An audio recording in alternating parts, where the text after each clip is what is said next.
आज मैं बात करता हूँ मोटर के ऊपर। Today topic: क्योंकि जब हम इंडस्ट्री में होते हैं तो मोस्टली how to हमारे साथ calculate rating of काफ़ी motor रेयर from केसेस में ये Ampere भी हो जाता है electrical industrial tips. कि मोटर की जो नेम प्लेट होती है ना वो हमसे मिसिंग हो जाती है। या तो मोटर इतना पुराना हो जाता है या तो पुराना होने की वजह से उसके ऊपर वो जो रस्ट जम जाती है, या वो Ampere लोकेशन to HP ऐसी होती conversion, है जहाँ industrial या engineering.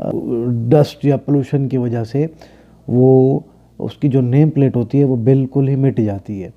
ठीक है, तो जब नेम प्लेट हमारे पास Amp to नहीं what? होती तो उस Industrial मोटर engineering. के जल जाने के बायस हमें उसी जगह पे किसी और मोटर को अप्लाई करना है, लगाना है, इंस्टॉल करना है। तो जब तक हमें उसके एक्चुअल रेटिंग, मतलब उसको कितने किलोवाट का है, कितने एचपी का है, उसके ऊपर जो लोड चल रहा है, क्या कोई और मोटर उसको बेयर कर पाएगी या नहीं कर पाएगी, तो इन तमाम चीज़ों को देखने के बाद इन तमाम चीज़ों का पता होना ज़रूरी है। मतलब हमें जब तक ये चीज़ें हमें पता नहीं होंगी, हम कोई भी और मोटर, सपोज़ कि वो अगर 3 एचपी का मोटर है तो हम उसके ऊपर 1 एचपी का मोटर नहीं लगा सकते। ठीक है, अगर वो हमारे पास मोटर है 5.5 किलोवाट का, ठीक है, तो हम उसके ऊपर 2 किलोवाट तो चला ही नहीं सकते ना, वो लोड को कैसे कैरी करेगा। तो इसीलिए उसकी रेटिंग का होना बहुत ज़रूरी है। बाज़ दफ़ा ऐसे होता है कि मोटर हमारा जो इंस्टॉल होता है वो किसी वजूहात की बिना पे वो जल जाता है, उसकी वाइंडिंग का प्रॉब्लम आ जाता है, या उसकी शाफ्ट का प्रॉब्लम आ जाता है, या कोई और इशू हो जाता है, उसकी शाफ्ट टूट जाती है, या जो बैरिंग सीट होती है वो डैमेज हो जाती है, तो हमारे पास स्पेयर नहीं होता और हमें शॉर्ट डाउन टाइम को कवर करने के लिए उसकी जगह पे हमें कोई और मोटर लगाना होता है इंडस्ट्री के अंदर। ऐसा तो नहीं होता ना कि हम 8 घंटे मशीन को बंद तो नहीं रख सकते, या हम उसकी जगह पे कोई नया, जब तक मोटर नहीं आएगा तो हम ये चीज़ें कवर कैसे करेंगे।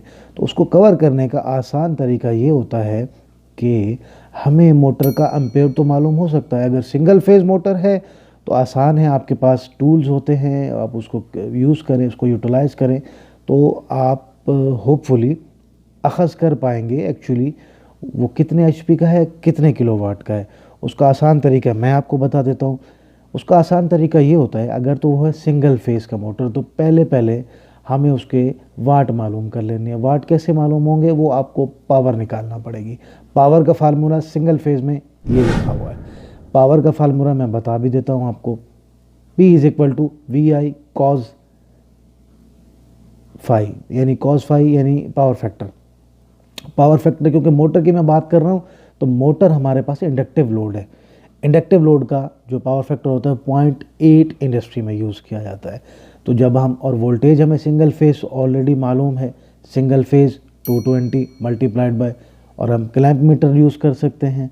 क्लैम्प मीटर एम्पेयर को हमें ये भी मालूम है कि क्लैम्प मीटर यूज़ कैसे होता है, किस तरीके से। अगर हम इंडस्ट्री में हैं, अगर हम टेक्नीशियन हैं, इंजीनियर्स हैं, तो इन चीज़ों से हमें लाजिम फेमिलियर होना पड़ेगा। नहीं आता तो उसके लिए भी मैं एक वीडियो बनाऊंगा इंशाल्लाह, क्लैम्प मीटर के ऊपर भी, उसको यूज़ कैसे करते हैं, उसके एप्लीकेशंस क्या हैं, कहाँ कहाँ यूज़ होता है, किस तरीके से होता है, उसके ऊपर क्या क्या चीज़ें होती हैं, किस तरीके से हम उसको यूज़ कर सकते हैं। ठीक है, तो क्लैम्प मीटर यूज़ करते हुए आपने उसका फेज़ एम्पेयर मालूम कर लेना है। एम्पेयर सपोज एक सिंगल फेज़ 10 एम्पेयर ले रही है, 220 उसका वोल्टेज हो गया, मल्टीप्लाइड बाय 10 मल्टीप्लाइड बाय 0.8, ये आपके पास पावर का जो आपके पास यूनिट होता है वो वाट होता है।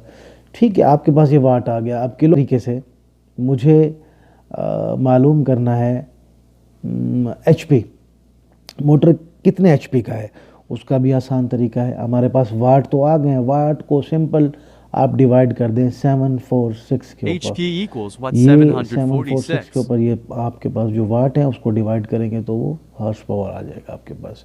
सिर्फ 3 फेज़ के अंदर √3 मल्टीप्लाइड बाय वोल्टेज, यानी V multiplied by current multiplied by power factor. सिर्फ और सिर्फ इसमें एडिशन क्या होगा आपका √3 का, बाकी प्रोसीजर सेम हो जाएगा। वो भी ऐसे ही है, आप क्लैम्प मीटर यूज़ करें, मोटर का एम्पेयर चेक करें, और आप तमाम वैल्यूज़ खुद मालूम कर लेंगे। ये इंडस्ट्री के हवाले से मेरा कुछ आज का टॉपिक था। मैंने कहा मेरे जो इंडस्ट्री के दोस्त हैं या जो भी मेरी वीडियोस को देखते हैं, ताकि वो भी ये मुफीद मालूमात को देखें, सुनें और आगे फॉरवर्ड करें। मेरी वीडियोस को ज़रूर फॉरवर्ड किया करें, ज़रूर शेयर किया करें, ताकि ये जो इन्फॉर्मेशन है रिलायबल इन्फॉर्मेशन, टेक्निकल इन्फॉर्मेशन दूसरों तक भी पहुँचे। बाकी मुझे सपोर्ट करने का, देखने का, सहने का, बर्दाश्त करने का बहुत बहुत शुक्रिया।